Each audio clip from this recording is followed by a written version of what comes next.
মরা চিকেন নেই, তাও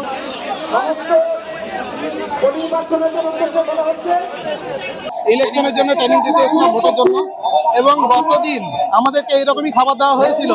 আমরা সেদিন প্রটেস্ট করেছিলাম, আমাদের কথা দিয়েছিল যে খাবার খারাপ, আমরা আগামী দিন দেবো না। আজকে দেখা যাচ্ছে যে আবার পুনরায় যে চিকেনটা দিয়েছে এবং ভাত, গতদিনের চিকেন পুরো বুঝতে পারা যাচ্ছে একবার সব বুজবুজ করছে একবারে। হ্যাঁ, তারপর আরো একটা ব্যাপার আছে, এখানে আমাদের আরো সন্দেহ আছে যে চিকেন গুলো যে মৃত নয়, এর কে গ্যারান্টি দেবে? সেই জন্য আমরা দাবি করছি যে এগুলো ল্যাব টেস্ট করা দরকার আছে।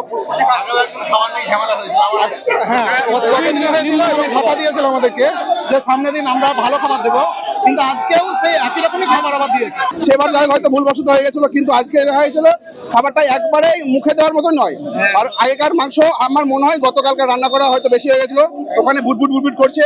আর এই খাবার তো আমাদের মুখে দেওয়া যাবে না। আমার মনে হয় এগুলো ল্যাব টেস্ট করে দেখুক, তাদের যারা দোষী হোক তারা শাস্তি পাক। তাতে যদি আমাদের ঊর্ধ্বতন দায়িত্ব থাকে, তারা যেন অবিলম্বে সাসপেন্ড হয়, এটা আমার সুস্থ বিচার। আর এটা ল্যাব টেস্ট হোক, আমার মুখের কথা বিশ্বাস করবেন না, খাবারটা যেন অবশ্যই ল্যাব টেস্ট হোক। আমরা খবর পেয়েছি, এটা কথা বললাম সবার সঙ্গে, প্রত্যেকে আমরা অনুরোধ করেছি রুমে যাওয়ার জন্য, আমরা খাবার রিপ্লেস করে দিচ্ছি। এবারে ভাই ভোটের লড়াই এই এখানেই দেখবো।